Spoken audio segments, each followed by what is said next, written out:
We tell young safety professionals the same thing every year. I hear it at graduation ceremonies, I hear it at the professional development conventions, I see it on LinkedIn. We say, go out there and make a difference. We say, challenge the status quo. We say, be a change agent. And that sounds great on a poster with an eagle soaring over a mountain. But what we don't tell them is what happens on Tuesday morning when they actually try to do that. We don't tell them that when you stand up and say, hey, I found a better way to do this inspection, you aren't just improving a process, you are threatening a social hierarchy. And according to the research I'm looking at today, the result of that proactivity isn't a promotion, it's a cold shoulder. And the result of that cold shoulder? You, the high performer, start breaking the rules on purpose just to survive. Welcome to the Mediocrity Trap. It's an all new Prove It To Me.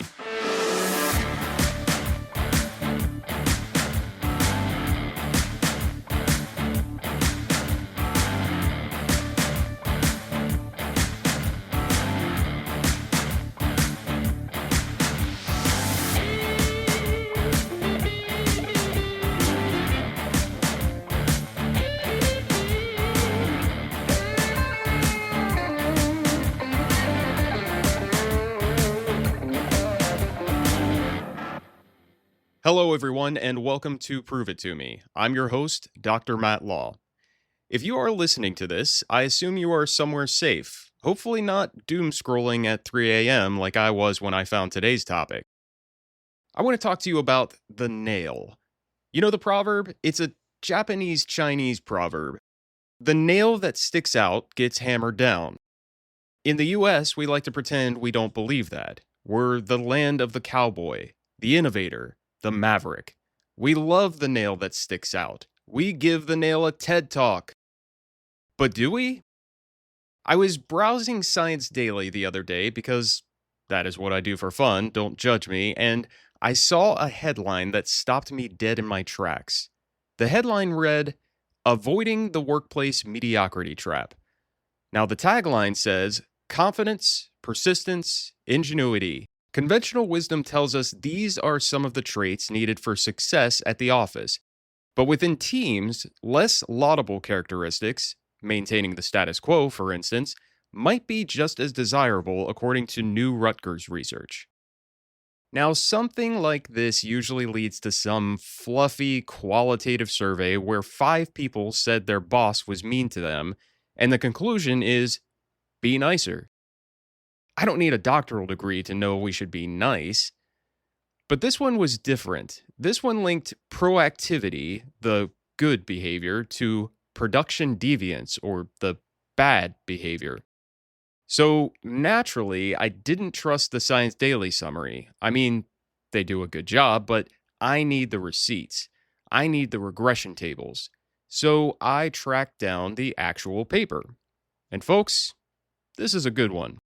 The study is titled Proactive Employees Perceive Coworker Ostracism, the Moderating Effect of Team Envy and the Behavioral Outcome of Production Deviance.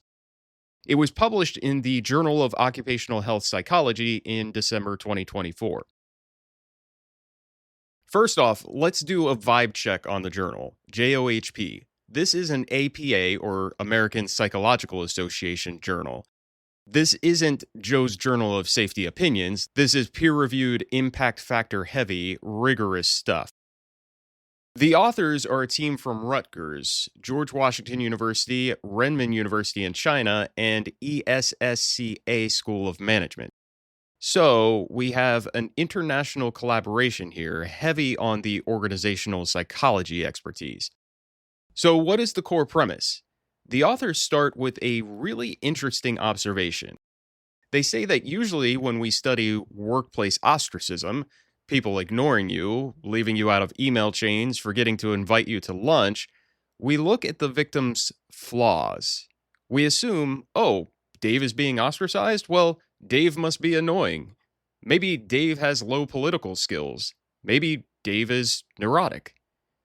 But these researchers asked a different question. They asked, what if Dave is getting ostracized because he's too good? They focused on task proactivity. This is defined as taking self directed actions to initiate changes in the workplace to benefit their work. This is us, right? This is the safety pro who builds the new dashboard. This is the industrial hygienist who figures out a new sampling strategy. And their hypothesis was simple but dark. If you're proactive, your team members, specifically the envious ones, will perceive that as a threat. They will shut you out. And because being shut out hurts, you will eventually stop trying. In fact, you might actually start sabotaging the work to get back at them. Now, let's dig into the methodology because I need to see the methodology. They didn't just ask 20 undergrads to pretend they had a job, thank goodness. They recruited 630 employees across 131 teams. That is a solid sample size. Anything over 500 in this kind of field study makes me happy. The participants were on the job postgraduate students occupying middle management positions in China. They covered industries like healthcare, consulting, real estate, manufacturing, and finance. Now, pause. I know what you're thinking. Matt, this is a Chinese sample. Does this apply to me in Florida or Texas or London? We have to acknowledge the cultural context. The authors actually address this. They mention that China is a collectivistic culture. In a collectivistic culture, group harmony is paramount. The nail that sticks out concept is strong there. However, let's be real. Have you ever worked in a union shop in the Rust Belt? Have you ever worked in a tight-knit shift on an oil rig? Human nature is human nature. Envy is not a Chinese invention. The crab bucket mentality, if I can't get out, neither can you, is universal. So while the intensity might vary by culture, the mechanism is something we need to take seriously. Here is the part of the methodology I really liked. They used a time-lagged design. This is crucial. Usually, studies ask everything at once. Are you proactive? Are you envious? Are you slacking off? The problem with that is common method bias. If I'm having a bad day, I mark everything as bad. But these researchers split it up. Time 1, they measured task proactivity, team envy, and perceived ostracism. Now, time 2, 1 month later, they measured production deviance. They wanted to see if the proactivity at the start of the month predicted the bad behavior a month later. This gives us a much stronger argument for causality. Now let's break down the definitions because production deviance sounds like a synth pop band from the 80s, but it's actually a very specific term. Task proactivity. They used a validated scale from Griffin and colleagues in 2007. An example item from this is initiated better ways of doing your core tasks. This is positive. This is what we put on our resumes. Number 2, perceived coworker ostracism. They used the Ferris scale. An example item from this is my coworkers shut me out of the conversation. Note the word perceived. We don't know if the coworkers actually held a meeting to banish Dave. We know that Dave feels banished. But in psychology, if you feel it, the consequences are real. Number 3, team envy. This is the spicy one. They measured state envy and aggregated it to the team level. Now, a sample item from this, some of my coworkers are envious of my accomplishments. They checked the stats to make sure that it was valid to treat this as a team trait. Basically, they found that in some teams, everyone feels envious. It's an envy climate. Now, number 4, production deviance. This is the outcome. They used a scale from Spectre in 2006, and the sample item might be purposefully did your work incorrectly. Whoa. Let that sink in. We aren't talking about quiet quitting here. We aren't talking about just doing the bare minimum. Purposely did your work incorrectly. In safety, what does that look like? That looks like pencil whipping a checklist. That looks like ignoring a sensor alarm. That looks like skipping a lockout tagout step because, whatever. So the stakes here are high. If proactivity leads to this, we have a problem. So, what did the data say?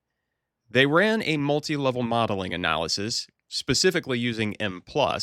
For the stats nerds listening, they group mean centered the individual variables and grand mean centered the team variables. Good practice. Now, finding number one, being good equals being lonely. Sort of. Hypothesis one was that task proactivity predicts ostracism. The result? Statistically significant. So, generally speaking, the more proactive you are, the more likely you are to feel excluded. The tall poppy effect is real. Now, finding number two, the green-eyed monster is the key. Hypothesis 2 looked at team envy as the moderator. They found a significant interaction with team envy.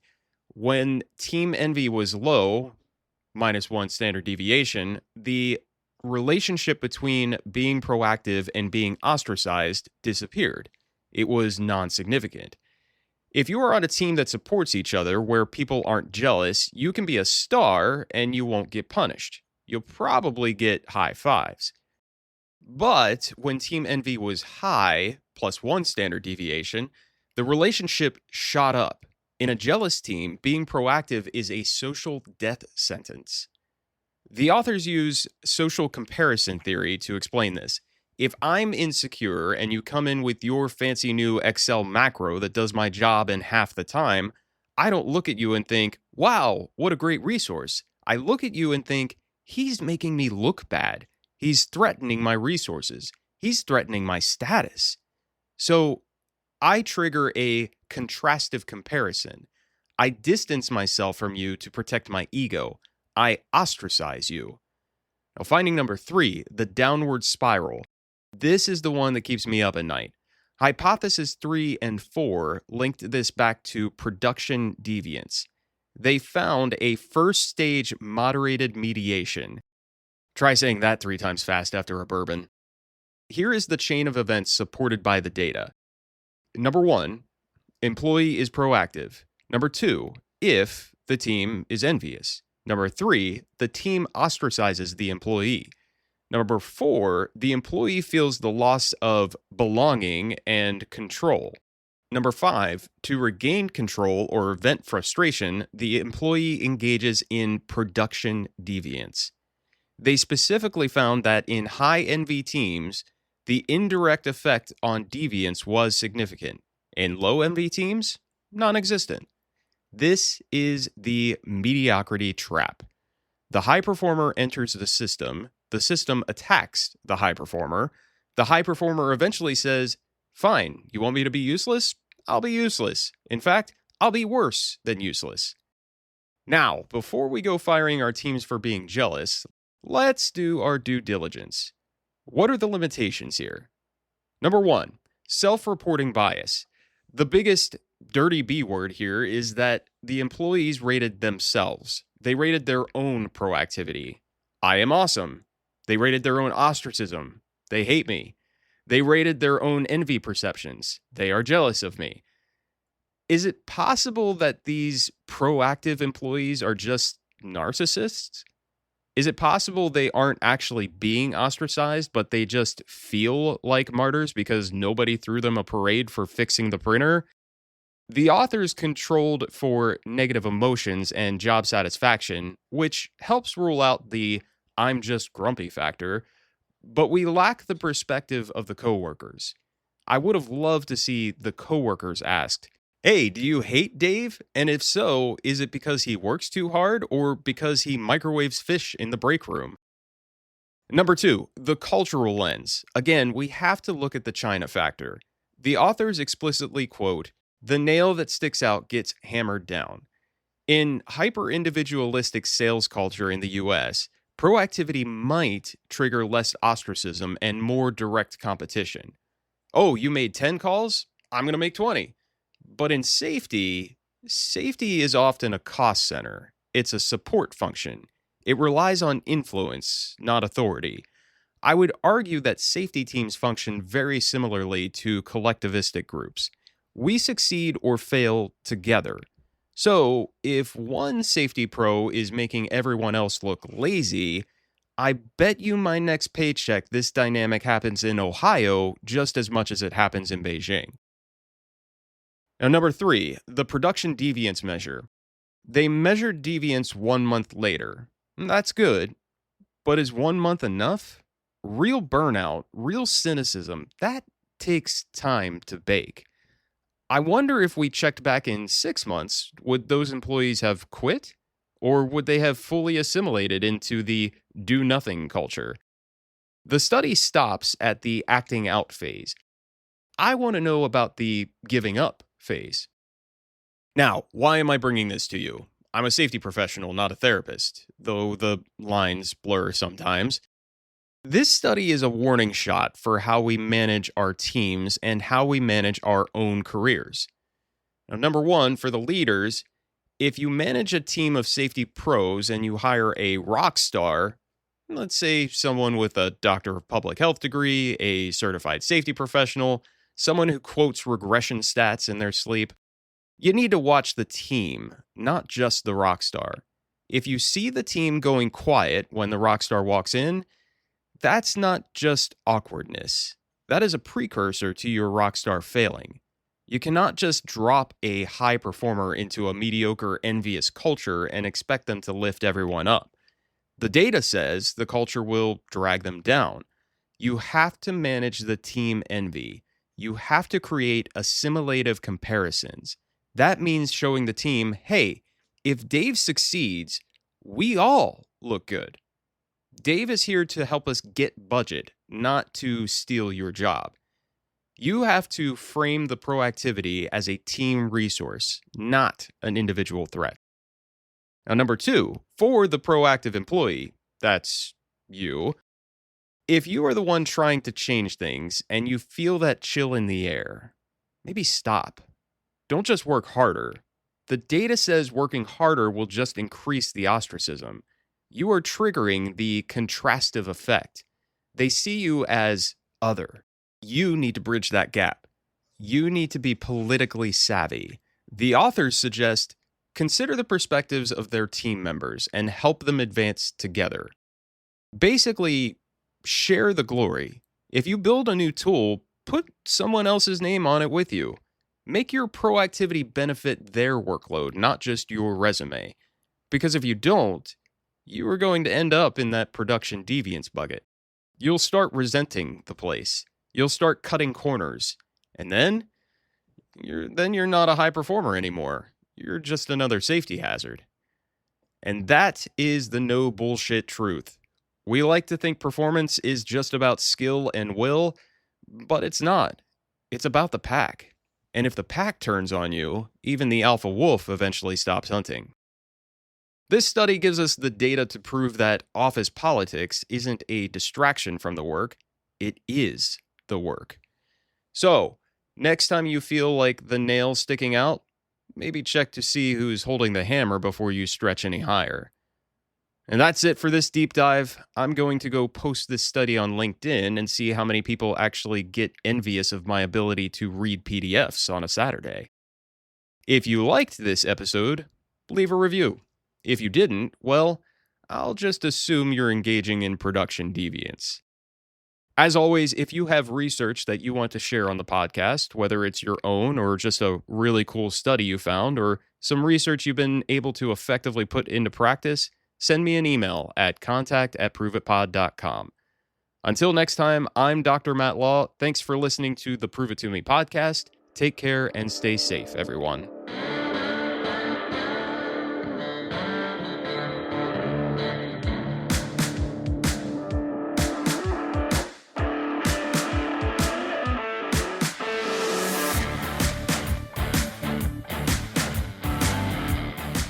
Prove It To Me is produced by me, Matt Law. Original music by Wes London. You can find this podcast on Podbean, Apple Podcasts, Spotify, YouTube, Amazon Music, and iHeartRadio. Like what you've heard so far?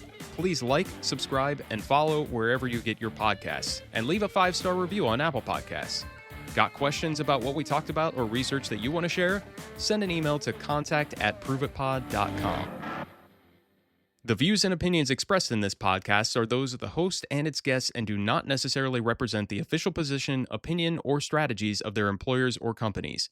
Examples of research and data analysis discussed within this podcast are only examples. They should not be utilized in the real world as the only solution available, as they are based on very limited, often single use case, and sometimes dated information. Assumptions made within this discussion about research and data analyses are not necessarily representative of the position of the host, the guests, or their employers or companies. No part of this podcast may be reproduced, stored in a retrieval system, or transmitted in any form or by any means, mechanical, electronic, recording, or otherwise, without prior written permission of the creator of the podcast. The presentation of the content by the guests does not necessarily constitute an active endorsement of the content by the host.